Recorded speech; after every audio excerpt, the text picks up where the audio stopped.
Good morning भाई, good morning सबको, good morning सबको, नमस्ते। पढ़ना स्टार्ट करें। टॉपिक पढ़ रहे थे पर्यटन स्थल का।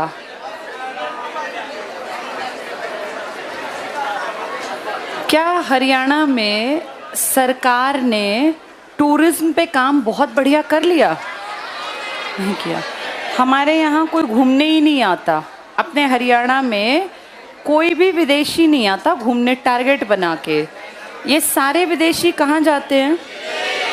या तो दिल्ली या यूपी या साउथ इंडिया या कश्मीर। कारण कश्मीर तो अपनी ब्यूटी के कारण, साउथ इंडिया के पुराना इतिहास में बहुत पुराने मंदिर, टेम्पल्स, अजंता, एलोरा, मदुरई के आसपास, ऊटक मंडलम, ऊटी। दिल्ली राजधानी रहा तो बहुत पुराने मॉन्यूमेंट्स हैं, बिल्डिंग्स हैं। यूपी अपनी खूबसूरत आगरा के ताजमहल, सिकंदरा का मकबरा और इस तरह की बहुत सारी चीज़ें। विदेशियों का टारगेट इंडिया में ये देखना है। इस लिस्ट में हरियाणा बहुत पीछे खड़ा है और इसका कारण हम खुद हैं। अगर देखें तो हम एक बहुत रिच इतिहास को बिलोंग करते हैं, पर हमारी सरकार ने कभी हरियाणा को उस हिसाब से आगे बढ़ने का मौका ही नहीं दिया। हम देश में ढेरों यूनेस्को की साइट्स देखते हैं, तो यूनेस्को की साइट्स पहले आप काम करते हैं तभी तो यूनेस्को वाले आपके ऊपर ध्यान देते हैं। आपने किसी बढ़िया साइट पे काम ही नहीं किया भी है तो चलता फिरता सा काम किया है जो कि नोटिस में नहीं आया। अगर देखें हरियाणा के इतिहास को तो वैदिक काल से लेके, इनफैक्ट वैदिक से पहले आपके यहाँ सबसे पुराना स्थल, पुराने की अगर बात करूं, सबसे पुराना बताना। अगर मैंने हड़प्पा लिखा तो उससे पुराना फिर सीसवाल है। हड़प्पा से पुराना सीसवाल। लेकिन हड़प्पा अगर मैंने लिखा तो सबसे पुराना राखीगढ़ी नहीं, राखीगढ़ी तो बाद में, बनावली बहुत बाद में। सबसे पुराना कहें तो ओल्डेस्ट में नहीं, भिरडाना। ये पेपर में 1000 बार आ चुका। ये ओल्डेस्ट साइट है हड़प्पा की, सबसे पुरानी साइट। राखीगढ़ी जिसने कहा उसने राखीगढ़ी इसलिए गलत बोला क्योंकि राखीगढ़ी सबसे पुरानी नहीं है। कहाँ है राखीगढ़ी? हिसार में। ये बड़ी साइट है, अगर कहेंगे लार्जेस्ट साइट, सबसे बड़ी साइट इंडिया में। वैसे इंडिया में और भी साइट्स हैं लेकिन उनके मुकाबले बड़ी कौन सी है? राखीगढ़ी। और वैसे हमसे बड़ी है पाकिस्तान के पास में। तो ठीक है, अपनी अब हरियाणा जी के पढ़ रहे हैं तो पाकिस्तान को छोड़ देते हैं। भिरडाना आपकी ओल्डेस्ट साइट है हरियाणा की, इंडिया में जो मिली है, और सबसे बड़ी साइट आपकी राखीगढ़ी। ये दोनों हड़प्पा टाइम की हैं। हड़प्पा से पहले कौन सी सभ्यता थी? हाँ, इसको सीसवाल इसलिए कहते हैं क्योंकि एक गांव के आसपास बर्तन मिले, कपड़े मिले और वो गांव का नाम था सीसवाल। इसलिए सभ्यता का नाम हमने कह दिया भाई सीसवाल सभ्यता। जैसे हड़प्पा सभ्यता, हड़प्पा एक गांव का ही तो नाम था। इसी तरह सीसवाल सभ्यता, सीसवाल गांव के कारण। Bhirdana oldest site, Rakhigarhi largest site. अगर देखा जाए तो इनको इतना डेवलप क्यों नहीं कर लेते कि दुनिया घूमने आए? भाई बड़ी साइट पे दुनिया, कितनी दुनिया है जो चाहती है घूमना ऐसी जगहों पर हमने इतना अपने हरियाणा में ही देखो, हरियाणा के ही लोग शायद 1% लोग, 1% तो बहुत बड़ा आंकड़ा है, आपके हरियाणा के 0.00 समथिंग % होंगे जिन्होंने ये साइट्स देखी हैं। क्यों नहीं देखी लोगों ने? क्योंकि इनको इतना खूबसूरत डेवलप ही नहीं किया गया। इनके आसपास के एरिया को अगर ढंग से विकसित कर दिया जाए तो लोग क्यों नहीं जाएंगे? ना यहाँ जाने के लिए बस मिलेंगी, ना ऑटो मिलेंगे, ना कोई इस तरह के आसपास कोई लोग स्टे कर सकें, घूम सकें, ऐसा कुछ है ही नहीं। जैसे आप अगर आगरा जाओ तो आगरा में रुकने की 1000 जगह मिल जाती हैं। वहाँ 500 रुपये का कमरा भी है और 5000 का, 50,000 का भी है, 5 लाख का भी है। यानी हर आदमी घूमने जा सकता है। उस पूरे शहर को विकसित किया गया, इसलिए दुनिया घूमने आती है। हरियाणा का उस नज़र से अभी विकास किया ही नहीं गया कि टूरिज्म आगे बढ़ सके। अदरवाइज हरियाणा को अगर देखें तो हड़प्पा, पूर्व हड़प्पा, हड़प्पा से पुराना भी वैदिक काल में हड़प्पा, फिर हरियाणा तो मेन साइट रहा। और आप खुद कहते हैं कि हरियाणा रहा है पालना, जहाँ तरह तरह की सभ्यताएं विकसित हुई। हम सब जानते हैं ब्रह्म सरोवर को हम तो नहीं कह रहे ना बहुत बड़ा, एक विदेशी आदमी आया था, हाँ क्या नाम था उसका, अल बरूनी, उसने कहा था कि ये बहुत बड़ा सरोवर है। एक ने मिनिएचर ओशियन तक की संज्ञा इसको दी है। अब ऐसा तो नहीं हमने पैसे दे के लिखवाया हो, ये लोग तो विदेशी थे। अगर विदेशी भी आपके हरियाणा की चीज़ों की तारीफ करते थे तो ये कहीं ना कहीं कमी सरकार की रही कि वो इसको इतना बढ़िया यूज़ नहीं कर पाई इस साइट का। तो आज इन सब के बारे में आधा हमने उस दिन ऐतिहासिक स्थल पढ़े थे। ऐतिहासिक में लास्ट देखो ढूंढू पढ़ा था, जहाँ किसको ढूंढ के मारा गया था। हाँ, किसने मारा था? भीम ने दुर्योधन को ढूंढ के जहाँ मारा था वो एक गांव था, इक्कस ग्राम। और कहाँ था ये? जींद में। और जगह का नाम था ढूंढू। यहाँ ढूंढ के मारा था। कोई कहता है 21 से इसका नंबर था और उसी से फिर 21 ग्राम बन गया बिगड़ते बिगड़ते। तो आज इस साइट्स को थोड़ा सा आगे बढ़ाते हैं, देखें ज़रा क्या पढ़ना है। पेज कितने पर था? 187 पूरा पढ़ लिया था, 188 स्टार्ट करना था। सबसे ऊपर 188 में है सिखों के प्रमुख तीर्थ स्थल। सिखों का जब जिक्र आएगा तो हम जब धर्म के पढ़ेंगे ना तो हम 4 चीज़ें पढ़ेंगे। हम हरियाणा के महत्वपूर्ण मंदिर पढ़ेंगे, हरियाणा की इम्पोर्टेंट मस्जिद पढ़ेंगे, हरियाणा के इम्पोर्टेंट गुरुद्वारे, और कहीं कहीं पर अपने कहाँ क्या बने हुए हैं, चर्च हैं कम लेकिन इक्का दुक्का, जैसे सेंट ये वाला अपना पॉल चर्च, अम्बाला वाला, कुरुक्षेत्र, करनाल वाला, 2-4 पढ़ेंगे। सबसे ज़्यादा हरियाणा में मंदिर है क्योंकि हिंदुओं का बाहुल्य ज़्यादा है। इसके बाद यहाँ मिलेंगे आपको मस्जिद, क्योंकि इसके बाद मुस्लिम कम्युनिटी, फिर मिलेंगे गुरुद्वारे। मुस्लिम लोगों ने जो मध्यकाल था ना, जब दिल्ली सल्तनत थी, इस टाइम पर हरियाणा में पुराने टाइम की मस्जिदें मिलेंगी आपको। दिल्ली सल्तनत के काल वाली, यानी ऐबक और इल्तुतमिश और उसके बाद वाले ग ख तस्लम, या तो इन्होंने बनवाई थी, गुलाम, खिलजी, तुगलक, सैयद लोदी, या फिर बनवाई हैं मुगलों ने। इसीलिए आपके हरियाणा में मस्जिद काफ़ी सारी मिलती हैं। और वैसे भी अगर देखें मुस्लिम कम्युनिटी भी हरियाणा में काफ़ी रहती है। गुरुद्वारे आपके यहाँ इसलिए ज़्यादा हैं क्योंकि आप पहले किसका हिस्सा थे? पंजाब का, और पंजाब तो बाहुल्य ही सिख धर्म का है, तो वो तो यहाँ बनने ही बनने थे। इसके बाद चर्च की अगर बात करें तो किसके प्रभाव के कारण? इंग्लैंड, अंग्रेज़ों ने आपके यहाँ पर पूरा कैंट एरिया बनाया था, तो अंग्रेज़ जहाँ पूजा करेंगे वो तो बनाएंगे ना, इसलिए हरियाणा में चारों चीज़ें मिलती हैं। पर बहुतायत में क्या है? मंदिर। तो ये जो दी हुई हैं सिख धर्म की, ये सिर्फ 4 दी हैं, डिटेल नहीं है। डिटेल इसकी अगले कहीं चैप्टर में फिर पढ़ेंगे, यहाँ सिर्फ सुन लो और थोड़ा बहुत टिक कर लेना। पहला लिखा है धमताना साहिब, धमताना जींद में पड़ेगा, और इसकी खासियत है ये गुरु तेग बहादुर 9वें गुरु के लिए बनाया गया था। ये टिक कर लो। नरवाना जींद में है। 9वां गुरु टिक कर लो, गुरु तेग बहादुर जी, जो शहीदी देने कहाँ गए थे? दिल्ली। और किसने इनका धर्म परिवर्तन कराने की कोशिश की थी? औरंगजेब ने पुरजोर कोशिश की कि ये अपना धर्म बदल लें, और धर्म बदल के किस में चले जाएं? इस्लाम में, क्योंकि इनके पीछे हज़ारों लाखों लोग इनके श्रद्धालु थे। अगर ये धर्म बदलते वो सब भी धर्म बदल लेते ना। लेकिन औरंगज़ेब की कितनी ही कोशिश की इसने, 9वें गुरु ने, गुरु तेग बहादुर जी ने अपना धर्म बदलने से साफ मना कर दिया, और उसी गुस्से में आके इनका सर कलम करवा दिया दिल्ली में। आज भी वो पेड़ खड़ा है जिसके नीचे बैठे हुए थे ये, और गर्मियों का जून का महीना था, और लगातार कई दिन तक भूखे प्यासे इस पेड़ से बांध के रखे, और जब भी ये नहीं माने इतनी यातना के बाद, तब इनका सर कटवा दिया था। तो ये टिक कर लो, धमताना साहिब, नरवाना जींद, गुरुद्वारा लाखन माजरा। गुरु इनको जो ये 9वें गुरु थे ना, तेग बहादुर जी, ये पहले से जानते थे कि मैं दिल्ली जाऊंगा, वो मुझे धर्म बदलने के लिए कहेगा, मैं नहीं मानूंगा तो मुझे मरवा सकता है। इन्होंने पहले ही कहा था कि मैं शहीदी देने जा रहा हूँ अपने धर्म के लिए। और ये बहुत बड़ी बात होती है जब आपको पता हो कि आपको जाते ही मार दिया जाएगा और आप वहाँ चल पड़ें।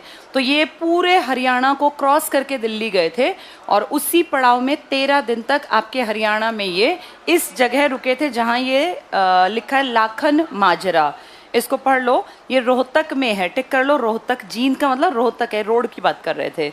मान्यता है कि गुरु तेग बहादुर जब दिल्ली शहीदी देने जा रहे थे तब यहाँ पर 13 दिन के लिए रुके थे। तो जहाँ गुरुजी 13 दिन के लिए रुके, यहाँ क्या बना दिया गया? गुरुद्वारा लाखन माजरा। नेक्स्ट पढ़ना, गुरुद्वारा कपाल मोचन। कपाल मोचन, सोमसर मोचन, याद है ये क्या था यहाँ पर? यहाँ पर हाँ, भगवान श्री राम ने रावण का वध करने के बाद यहाँ स्नान किया। ऐसी मान्यता है कि यहाँ ब्राह्मण अगर किसी का पुराने टाइम में वध कर देते थे किसी कारण से, तो इसका पाप ना लगे, इसके लिए यहाँ स्नान किया जाता था। तो भगवान श्री राम ने जब रावण को मारा, रावण के पिता भी तो हिंदू थे, ब्राह्मण थे, तो इसीलिए वो ब्राह्मण वध कहलाया। और फिर अपने पाप से मुक्ति पाने के लिए वो हरियाणा के सोमसर मोचन में आए। ये टिक कर लो, गुरुद्वारा कपाल मोचन। ये तीर्थस्थल बिलासपुर, बिलासपुर ही व्यासपुर था, यमुना नगर में स्थित है। गुरु गोविंद सिंह जी यहाँ रुके थे, गुरुद्वारा स्थित है उनका। और 1687 में पहाड़ी राजाओं से युद्ध करने के बाद, ये बहुत इंपॉर्टेंट, गुरु गोविंद सिंह जी 52 दिनों तक यहाँ रुके थे। कहते हैं पहाड़ी राजाओं से जब वो लड़े तो उन्होंने अस्त्र शस्त्रों का इस्तेमाल किया था, और अस्त्र शस्त्रों पे जब राजाओं को, पहाड़ी राजाओं को मारा तो उनके शरीर का रक्त लग गया था तलवार पर और इस तरह के भाले और कृपाण पर। बाद में यहीं पर उन्होंने अपने अस्त्र भी धोए थे, अपने अस्त्र शस्त्र धोए थे, इसलिए यहाँ पर शस्त्रा घाट है। जैसे द्रौपदी घाट था ना, जहाँ द्रौपदी ने स्नान किया था पलवल में, ऐसे ही शस्त्रा घाट है तुम्हारे यहाँ पर हरियाणा में। ये टिक कर लो। पहाड़ी राजाओं से युद्ध करने के बाद गोविंद सिंह जी ने 52 दिनों तक यहाँ रुके थे। वो लिख लो यहाँ, शस्त्रा घाट। तो यहाँ अपने अस्त्र शस्त्र धोए थे गुरु गोविंद सिंह जी ने। गोविंद सिंह जी कौन से नंबर के गुरु हैं? 10वें। ये कौन से गुरु ने कहा था कि अब हम लोग लड़ाई भी करेंगे जरूरत पड़ने पर? 5वें गुरु का जब वध कर दिया था ना, किसने मरवा दिया था 5वें गुरु को? जहांगीर ने। तब फिर उनके बेटे ने, छठे गुरु ने कहा था कि अगर जरूरत पड़ी तो अपनी रक्षा के लिए हम हथियार भी उठाएंगे। उन्होंने सिखों को सैनिक जाति में बदला, और इसका एग्जाम्पल अब आप पढ़ रहे हो। कौन से गुरु के नाम पर? 10वें। इन्होंने कहा अपने अस्त्र शस्त्र धोए, शस्त्रा घाट। ये टिक कर लो, यमुना नगर में। गुरुद्वारा कपाल मोचन यहीं पर है। गुरुद्वारा नीम साहिब, जब ये 9वें गुरु कहीं ऐसे ही कहीं कहीं यात्राएं करते थे गुरु, तो लोगों को ज्ञान बांटते, तो मैंने शायद बताया था कि एक आदमी का पेट में बहुत दिनों से कुछ परेशानी थी, ठीक नहीं हो रहा था। नीम के पेड़ के नीचे बैठे थे, थोड़ी पत्तियां तोड़ के कहा इसका काढ़ा बना के पी लेना। उन्होंने पी लिया, वो ठीक हो गए। वहां आज गुरुद्वारा बनवा दिया। ये टिक कर लो, गुरुद्वारा नीम साहिब कैथल में स्थित है। इस स्थान पर गुरु तेग बहादुर ने अनेक बीमारों को अपने आशीर्वाद से स्वस्थ किया था।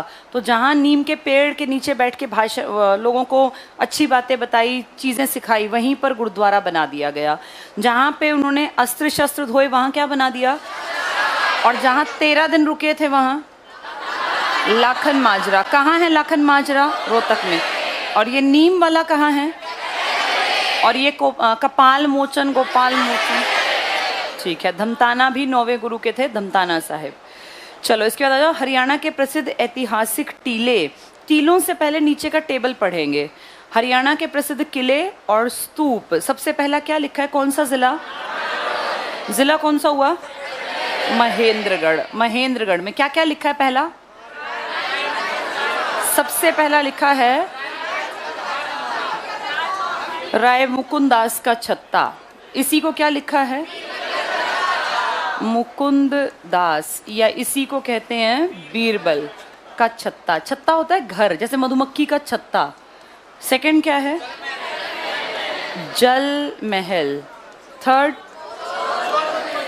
चोर गुंबद। इनके बारे में थोड़ा सा जान लो। राय मुकुंद दास का छत्ता जिस आदमी ने बनवाया इसके नाम पर है। अगर पेपर में मुकुंद दास ना मिले ना, तो इसका पूरा नाम था राय बहादुर। तुम जानते हो राय बहादुर क्या थी? उपाधि, पुराने टाइम से चली आ रही है, ऐसा नहीं अंग्रेजों ने शुरू, उससे पहले भी थी। राय बहादुर पूरा नाम था बाल मुकुंद। लेकिन ये गुप्त वाले नहीं हैं, ये अलग हैं। बाल मुकुंद गुप्त भी तुम्हें पढ़ा रखे हैं। बच्चे का जन्म रेवाड़ी के गुड़ियानी में हुआ 1865 में। अखबार और कितना हास्य व्यंग। इस आदमी का पूरा नाम है राय बहादुर बाल मुकुंद, लेकिन शॉर्ट में नाम फेमस है राय मुकुंद दास। इनके पास पैसा अच्छा खासा था।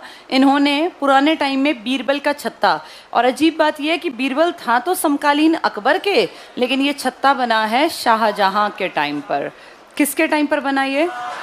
यानी बीरबल के बेटे, तो बीरबल का तो पोता हो गया ना ये।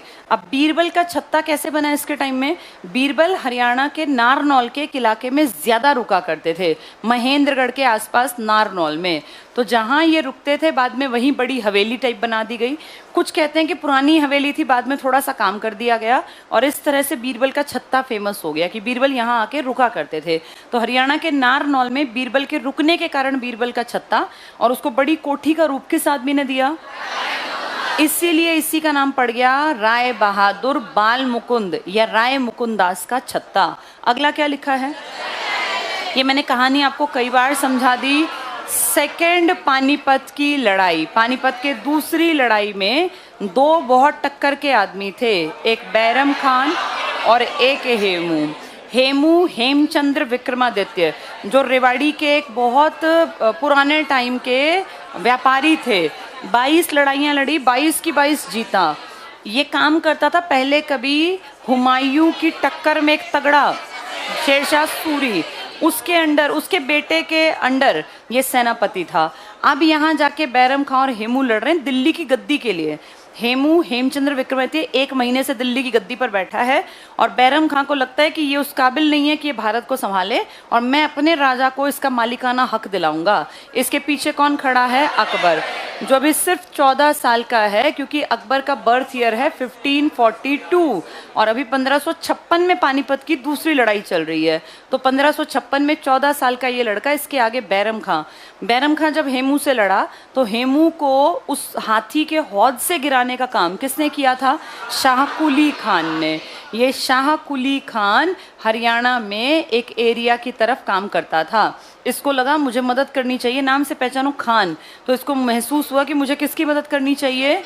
हाँ, इसकी, बैरम खान की। तो इसने बैरम खान की मदद के चक्कर में हेमू को नुकसान पहुंचाया और हेमू का वो नुकसान किसका फायदा बन गया? बैरम खान।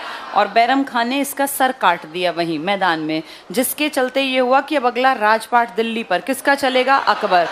तो खुशी में बड़ा काम किया। जीत का एक बड़ा कारण ये आदमी था, इसको एक बड़ी प्रॉपर्टी का मालिक बना दिया और कहा यहाँ जितने खेत हैं, जितना इलाका है, इन सबका टैक्स तू रख। इस तरह देखते देखते इसके पास पैसा आने का बड़ा साधन बन गया और इसी साधन में इसने अपने यहाँ एक आर्टिफिशियल तालाब खुदवाया। ये कोई जल भरा हुआ थोड़ी था, ये जल तो इसने भरवाया, इसने खुदवाया और इसके बीच में इसने अपना एक इस तरह का, जैसा तुम्हारी किताब के सबसे बाहर फ्रंट पेज पर पिक्चर है ना, वो जल महल की है। देखो जरा सबसे पहले पेज पर ये जल महल है, पानी भरा हुआ है। इतना पानी भरा नहीं होता, ये वैसे बस पिक्चर्स में ही है। ये किसने बनवाया था जल महल? शाह कुली खान ने। इसको प्रॉपर्टी किसने खुश होके दी थी? इसने किस युद्ध में किसकी मदद की? पानीपत की दूसरी लड़ाई में इसने बैरम खां की मदद की। किसको पकड़वाने में? और जिसको किसने मार दिया? इसलिए आपके यहाँ क्या बना फिर? जल महल। अगला नाम क्या लिखा है? एक बेचारे आदमी ने अपने जीते जी अपनी गुंबद बनवा ली कि कल को मैं मर जाऊं, कहीं मेरे लिए कोई गुंबद ना बनाए। उसने बनाई, अच्छे मन से थी, वो मर गया। बाद में लोगों ने उसमें, अब जैसे बीहड़ सा इलाका था, कोई आता ना जाता, चोरों ने उसमें ठिकाना बना लिया। तो वो आम बोल चाल में क्या कहलाने लग गई? जैसे जिंदा होता कितना दुखी होता था कि मेरे इतने पैसे वेस्ट हुए, और लोग क्या कह रहे हैं? चोर गुंबद। किसी चोर की नहीं है ये जिसने बनवाई बेचारे ने, उसके मरने के बाद चोरों ने यहाँ अपना ठिकाना जमा लिया और दिन रात अपने यहाँ पड़े रहते थे। तो लोगों ने कहा तो चोर गुंबद है, तब से इसका नाम चल रहा है चोर गुंबद। ये तीनों पढ़ लेते हैं फिर आगे बढ़ेंगे। राय मुकुंद दास का छत्ता, इसका पूरा नाम लिख लो, राय बहादुर बाल मुकुंद दास, इसका पूरा नाम राय बहादुर बाल मुकुंद दास, इसलिए इसको राय मुकुंद दास भी कह देते हैं। तो राय मुकुंद दास का छत्ता या बीरबल का छत्ता। एक और खास बात यह है, इस बीरबल के छत्ते में ना, पता नहीं सच है कि झूठ है, लेकिन ऐसा कहते हैं कि इस बीरबल के छत्ते के अंदर से, जैसे ऊपर तो ना कई मंजिला घर सा बना हुआ है, अब तो खैर बीहड़ सा हो गया, इसके अंदर की तरफ से अलग अलग दिशाओं में कहते हैं सुरंग निकलती थी। अब तो सारी बंद हैं, अब जा नहीं सकते, पर पहले कहते हैं इनका इस्तेमाल करते थे। और एक बार एक बारात को दिल्ली जाना था नारनौल से, तो वो उन्होंने कहा भाई दिल्ली रोड कहाँ जाते फिरेंगे, इस सुरंग में से ही निकल जाते हैं। और इस सुरंग में वो बारात घुस गई, आज तक निकली ही नहीं। और ना उनका कोई अता पता, मतलब कोई शरीर भी नहीं मिले। इतनी बारात कहाँ गई? एक आधा आदमी तो कोई मार मूर दे, इतनी बड़ी बारात। इसके बाद फिर लोगों ने कहा इसको बंद करवा दो, ये भूतिया कोई इसमें इस तरह के माया जाल टाइप का है कि बारात ही गायब हो गई। अब वो सारी बारात आज तक निकली नहीं है, तब से इसकी एंट्री और एग्जिट सब बंद कर दिए। ये पुराने टाइम में कहते हैं, कुछ लोग ऐसा कहते हैं कि जब बीरबल का ये छत्ता इतना बड़ा नहीं था, तब भेष बदल के कई बार अकबर और बीरबल यहाँ आते थे और फिर यहाँ आके वो उस रास्ते से अंदर अंदर फिर यहाँ घूमा करते थे आसपास के एरिया में, फिर वापस उसी सुरंग से जाते थे। अब ये कहावतें कितनी सच्ची हैं ये किसी को नहीं पता, पर ये सच में सुरंग होती थी। एक महल पड़ता है जब हरियाणा से शिमला की तरफ रोड पे जाते हैं ना, आज भी वो खड़ा है, वो गेट बहुत बड़ा, लोहागढ़ जिसको बोलते हैं, नहीं रामगढ़, लोहागढ़ अलग है, रामगढ़, ये फोर्ट है पूरा आज भी। अब तो ये हेरिटेज होटल बना दिया उन्होंने, लेकिन इसमें आज भी वो सुरंग है अंदर ही अंदर। जैसे उसमें आदमी ये लगा लो 3 फुट तक की सुरंग खोद रखी है नीचे, और वो अभी भी खुली हुई है क्योंकि वो बाहर नहीं निकलती, वो उस महल के अंदर ही अंदर है। तो उसमें एक बार हमारा रुकने का हिसाब किताब बन गया, किसी टीवी प्रोग्राम के चलते उन्होंने उस होटल में कराया था, तो हमने वो पूरी जाके, मकड़ी के जाले, अंधेरा, मतलब इस तरह की पूरी वो सुरंग आज भी है। तो ये सच बात है कि राजा महाराजा अपने महलों में इस तरह की गुप्त सुरंग बनवाते थे। कोई अटैक हो जाता ना, अच्छा तुम चलते चलते पहचान भी नहीं पाओगे कि यहाँ सुरंग है, नॉर्मल सा ऐसा पत्थर लगे हुए हैं और अचानक से एक पत्थर खुल जाता है कोई एक। पुराने टाइम में खुल जा सिम सिम नहीं था, वो अभी भी हैं, लेकिन वो सब बंद कर रखे हैं। तो ये मैंने देखी है इसलिए बता रही हूँ, लेकिन इनमें चलना बड़ा मुश्किल होता है। जैसे राजा लंबे तगड़े हुआ करते थे, तो इतने 3 फुट जितना बच्चा जो हो ना, बस उतना चल सकता है। आपको बहुत झुक के और मुड़ के पतले, अगर मान लो बड़ी चौड़ी सुरंग बनाया तो चोर भी तो भागा आएगा ना उसमें, जो हमला कर रहा है, तो हमलावर को वो रास्ता ही ना मिले तो अंदर ही अंदर कई कई किलोमीटर दूर जाके निकलते थे ये लोग। इस तरह की आज तक भी सुरंगें हैं, और इस बीरबल के छत्ते में भी सुरंग थी जो बंद कर दी गई। यहाँ टिक कर लो। अब ये निर्माण शाहजहां के काल में हुआ, तो किसने करवाया इसका निर्माण? नहीं, शाहजहां ने नहीं करवाया, बाल मुकुंद दास ने, अलग आदमी है ये गुप्त नहीं है। राय मुकुंद इसी को कहते हैं, ठीक है। यहाँ लिख लो सुरंग, फिर तुम्हें कहानी याद आएगी, फिर भूलोगे नहीं। इसकी सुरंग है जिसमें कि बारात गायब हुई थी। ये कोई पूछेगा नहीं, पर तुम्हें याद रखने के लिए कोई 2-4 बात एक्स्ट्रा पता हो तो अच्छा रहता है। पति ना हो किसी के एक्स्ट्रा, है ना, मैंने कह दिया 2-4 पति हो तो। चलो आगे पढ़ना। जल महल, टिक कर लो। ये निर्माण 1591 में नारनौल के जागीरदार शाह कुली खान ने कराया। ये किसका दुश्मन था? ये हेमू का दुश्मन है। इसकी दुश्मनी कोई नहीं है, इसको पैसा कमाना है, इसको पता है हेमू मुझे पैसा देगा नहीं, कौन मेरी मदद कर सकता है? जो बाहर से आ रहा है। यहाँ लिख लो, शाह कुली के पास लिख लो, शेरशाह सूरी के जनरल हेमू को घायल किया। शेरशाह सूरी का जनरल मतलब सेनापति मान लें। शेरशाह सूरी उसके बाद बना था, खैर ये उसके टाइम में तो ये मैंने शायद आपको बताया हो, ये हाँ, ये क्या सप्लाई करता था उस टाइम में? बारूद के, गन पाउडर था ना, उसका सप्लाई करता था ये। चलो नेक्स्ट पढ़ना, चोर गुंबद। जमाल खान की गुंबद का नाम चोर गुंबद इसने नहीं रखा, बाद में चोर घुसने लगे तब रखा गया। जमाल खान नामक एक अफगान ने अपने ही समाधि स्थल के रूप में इस गुंबद का निर्माण कराया था। नाम पूछ लेंगे, चोर गुंबद किसने बनवाई थी? जमाल खान। और ये जल महल शाह कुली खान ने। नारनौल का ये छत्ता राय मुकुंद दास, इसी का एक नाम क्या है? बीरबल का छत्ता। राय का मतलब राय बहादुर, बाल मुकुंद। चलो नेक्स्ट पे आ जाओ। पलवल में कुछ है नहीं, पहला क्या लिखा है? हाँ, ये कोई टूटी फूटी सी अवस्था में रह गए हैं, पलवल का किला कुछ है ही नहीं अब। नेक्स्ट क्या लिखा है? होडल की सराय। होडल एक जगह का नाम है ये, होडल की सराय। और कोस मीनार, इसको थोड़ा सा सुन लेना, इसमें बस काम का है, बाकी नहीं है। पलवल का किला तो अब खत्म बराबर है। हांसी का किला जैसे आपने देखा हो तो थोड़ा बहुत दिखता भी है, पलवल का तो लगभग खत्म। गोहाना का किला खत्म है, इनके कारण होते हैं। जैसे पलवल का किला था, बाद में किसी ने काम ही नहीं किया। कोई भी चीज़ बनाने के बाद उसको बार बार रेनोवेट करना पड़ता है। ये लाल किला ना सरकार हर साल पैसा खर्च करती है, अब तो डालमिया ग्रुप को दे दिया। तो पलवल का किला बस पलवल में स्थित है, बाकी करना कुछ नहीं इसमें से। होडल की सराय, होडल पलवल का पार्ट है। कोस मीनार थोड़ी सी इंपॉर्टेंट इसलिए है क्योंकि आपके हरियाणा में कोस मीनार एक रोड बना था पहले, जिसको आप कहते हैं GT road. GT road, grand trunk road, ये लॉर्ड ऑकलैंड ने इसको नाम दिया। उससे पहले इसका नाम हुआ करता था शेरशाह सूरी मार्ग। शेरशाह, और शेरशाह सूरी ने भी ना इससे पहले कच्चा रास्ता बनवा दिया था मौर्यों ने। जो पहला मौर्य था ना, चंद्रगुप्त मौर्य, उसके टाइम में इस पे काम शुरू, क्योंकि ट्रेड तो तब भी होता होगा, व्यापार तो उसके टाइम में ये कच्चा बना। पर कच्चे मार्ग में क्या होता है, बारिश में बंद हो गया, फिर झाड़ियाँ उग गई, फिर आधा रास्ता है आधा नहीं है। तो इसको पूरा पक्का किसने करवाया था? शेरशाह सूरी।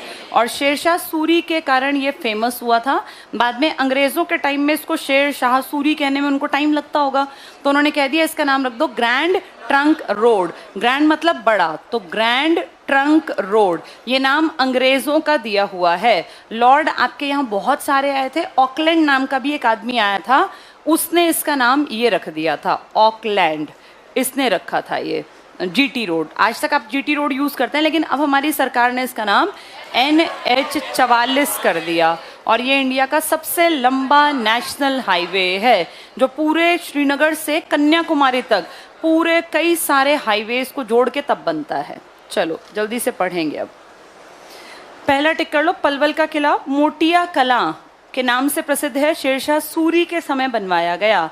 मोटिया कला आ जाएगा तो ये पलवल के किले का ही नाम है। होडल की सराय टिक कर लो, भरतपुर के राजा थे सूरजमल, जाट राजा सूरजमल, ये हम सबको पता है। जाट राजा जवाहर सिंह, ये दो फेमस थे, ये सूरजमल ने बनवाया था होडल की सराय। कोस मीनार टिक कर लो, शेरशाह सूरी ने। तो सूरी के टाइम पर एक तो पलवल और एक कोस मीनार, दोनों, पलवल का किला और कोस मीनार। शेरशाह सूरी ने ऐतिहासिक जीटी रोड का निर्माण करवाया। जीटी रोड के पास लिख लो मौर्य, कॉमा शेरशाह सूरी, कॉमा, और किसने काम किया? अब नेशनल हाईवे तो किसने काम किया? NHAI। तीन चीजें लिख लो, मौर्य, शेरशाह सूरी और NHAI। तीन लोगों के कारण ये रोड है। कच्चा था मौर्य के कारण, पक्का करवाया शेरशाह ने, फिर आज की सरकार ने इसको NH44 बनवा दिया, NH44। और यहीं क्या लिख सकते हो, जीटी रोड के पास ही, हाँ, लॉर्ड ऑकलैंड लिख लो यहाँ, लॉर्ड ऑकलैंड, इन्होंने इसका नाम जीटी रोड रखा था, ऑकलैंड, इन्होंने जीटी रोड। ठीक है, तो 3-4 लोगों के कारण है ये। नेक्स्ट चेक करना इसी में, प्रत्येक 2 मील पर जनता की सुविधा के लिए ऐसी मीनारों का निर्माण करवाया गया था। लेकिन ये मीनारें समय के साथ खत्म बराबर हो गई। अब तो कहीं कहीं की बस सेफ है, बाकी तो टूट गई। शहरों के बीच में आज भी हैं, सोनीपत में ही है, मूर्थल बस स्टैंड के बिल्कुल पास है, लेकिन लोग उसको जानते नहीं, पहचानते नहीं। नेक्स्ट चेक करना, महेंद्रगढ़। महेंद्रगढ़ कौन सा किला लिखा है? किसने बनवाया था ये? एक राजा का नाम यही था, माधोगढ़ का किला। राजा का नाम क्या था? सवाई राजा माधो सिंह। उन्होंने जब ये किला बनवाया ना, तो आसपास के शहर, जो गांव बसा था, उसका नाम ही क्या पड़ गया? माधोपुर।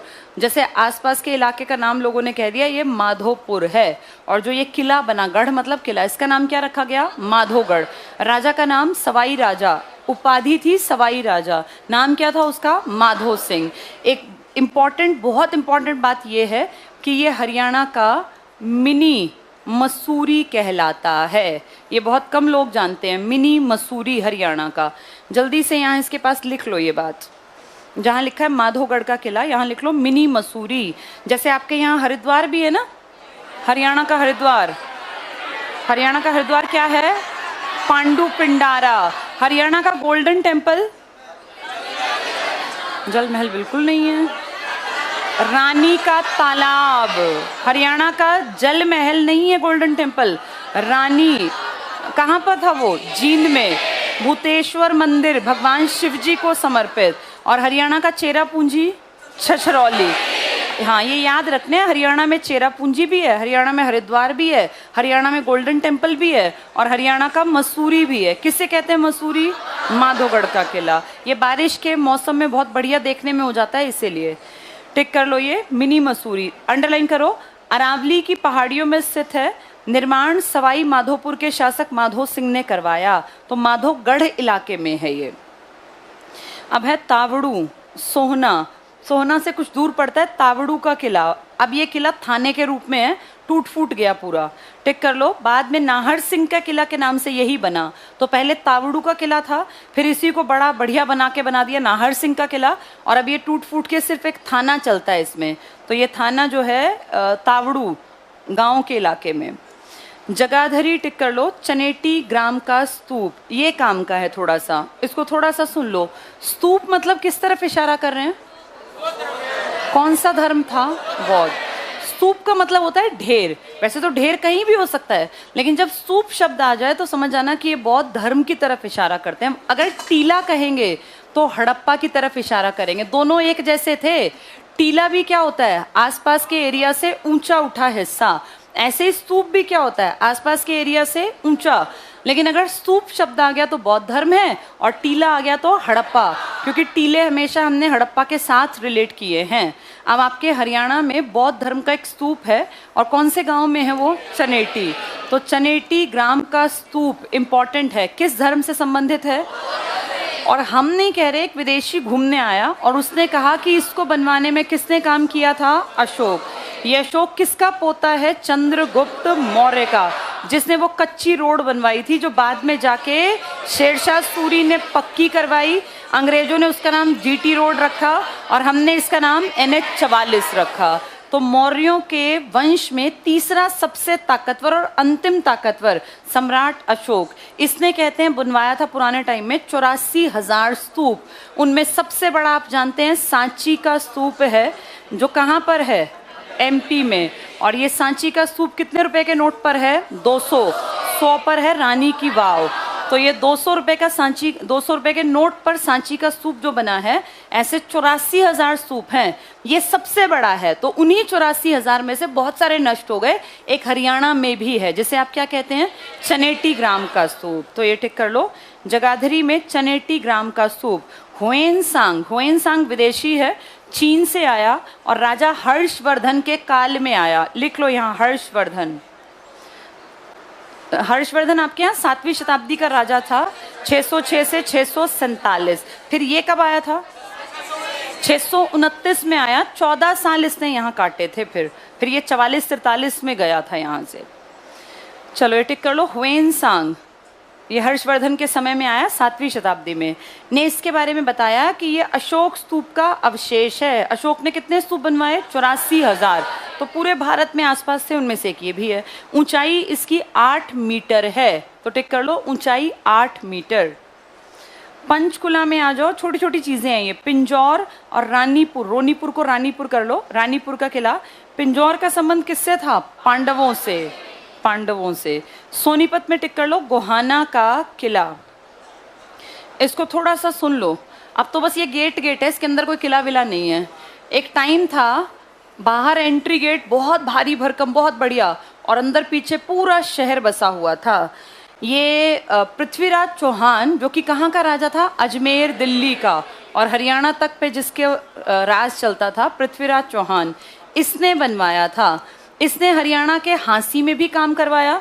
इसने हरियाणा के भिवानी, हांसी मतलब हिसार, हिसार में, भिवानी में, और अपने सोनीपत में गोहाना का किला जिसकी हम बात कर रहे हैं, इस किले में पृथ्वीराज चौहान ने पुराने टाइम में काम किया। उसके बाद वो तो चल बसे 1192 में। अंग्रेजों ने ज़्यादा ध्यान नहीं दिया, ना बीच वाले राजाओं ने। इसके आसपास का एरिया खाली बराबर पड़ा था, टूटता फूटता गया, ख़त्म होता गया। भाई 1092 में जो राजा मर गया था, तो सोचो उसने कब बनवाया होगा ये? 1178 में वो राजा बना था। तो इतने छोटे से टेन्योर में जो राजा रहा, उसको गए हुए भी 1000 साल हो गए। तो टूटना था समय के साथ, ध्यान किसी ने दिया नहीं। 1947 में जब आपका देश आज़ाद हुआ और रेफ्यूजीज़ की एक बड़ी प्रॉब्लम आई कि कहाँ रखेंगे, पाकिस्तान से पंजाब में तो भागे थे ना लोग, पंजाब का ही तो मेन बंटवारा हुआ था, एक पंजाब आपके पास, एक पंजाब पाकिस्तान। तो आपके यहाँ से लोग उधर भाग रहे थे और वहाँ से लोग इधर। आपके यहाँ से लोग कम इसीलिए जा रहे थे क्योंकि गांधी ने और बड़े बड़े लीडर्स ने सबको गारंटी दी कि तुम यहाँ उतने ही सेफ हो जितने हिंदू, लेकिन वहाँ किसी की ज़बान से ये बात नहीं निकली कि तुम यहाँ सेफ हो। तो सबको लग रहा था कि अब मौत निश्चित है, जितना हो सकता है भाग जाएं। और वहाँ से भाग के फिर वो अब पंजाब की बेल्ट से भागेंगे तो पंजाब में ही तो आएंगे ना, पंजाब से भागते भागते केरल कैसे जाएं? तो पंजाब में हमारी तरफ आ गए, हमारी तरफ आ गए। और क्योंकि हम पे विश्वास करके आए तो जिम्मेदारी हमारी है इनको रखना। तो हमने हांसी के किले जैसे कई इलाकों में इन रेफ्यूजीज को रख लिया जो पाकिस्तान से भाग के आए थे 47 में। इसके अंदर पूरा इलाका खाली था, इनके लिए टेंट लगा दिए इस तरह से रहने रुकने के लिए। अच्छा, जो आदमी भाग के आया उसके पास कुछ होगा भी नहीं, खाली हाथ भागता है आदमी जान बचाते टाइम, तो वो यहाँ आए, यहाँ से गए ही नहीं और आज तक यहाँ कॉलोनी कटी हुई हैं। ऐसे के ऐसे लोग यहाँ रहते चले गए, पुश्तें बदलती रही, लोगों ने अपना एरिया नहीं छोड़ा और अब कोई इसको हटा भी नहीं सकता क्योंकि उनकी पुश्तैनी जागीर हो गई। तो ये इलाका आज बस बाहर एक गेट लगा हुआ है, अंदर अगर आप एंटर करेंगे तो पूरी कॉलोनी जैसे हमारी कॉलोनीज है ना, ऐसी कॉलोनीज के अंदर है। इस तरह से देखते देखते ये पूरा किला ख़त्म हो गया, सिर्फ एक गेट भर खड़ा हुआ है जिसको हम कहते हैं गोहाना का किला। तो रेफ्यूजीज़ को यहाँ हमने बसाया था। चलो पढ़ेंगे। सोनीपत, गोहना लिखा है, इसको गोहाना कर लो। गोहाना का किला पृथ्वीराज चौहान द्वारा निर्मित, यहाँ लिख लो 1947 रेफ्यूजी बसाए गए, फिर ये याद रहेगा 1947 रेफ्यूजी बसाए गए। तो वही रेफ्यूजी बाद में किस में रहने लग गए, अपनी क्या बना ली उन्होंने, कॉलोनीज। अब वो कॉलोनी है पूरी अंदर नॉर्मल जैसे हमारा शहर ऐसे है। ठीक है, अगला टिक कर लो। जींद का किला, ये गजपत सिंह हैं, कहीं कहीं यही गणपत सिंह लिखे हैं, इन्होंने बनाया था, इंपॉर्टेंट है ये। जींद का किला 1775 में गणपत सिंह ने जींद को जीतने के बाद इस किले का निर्माण करवाया था। सिरसा टिक कर लो, राजा सारस का किला, सिरसा के राजा सारस ने बनवाया सिरसा का किला। अगले पेज पर आ जाओ। ये कुछ बहुत इंपॉर्टेंट चीज़ें स्टार्ट हो गई। क्या हेडिंग लिखी है, किसकी है ये, हिसार। हिसार के बारे में थोड़ा सा सुनना पड़ेगा। क्या क्या लिखा है हिसार का?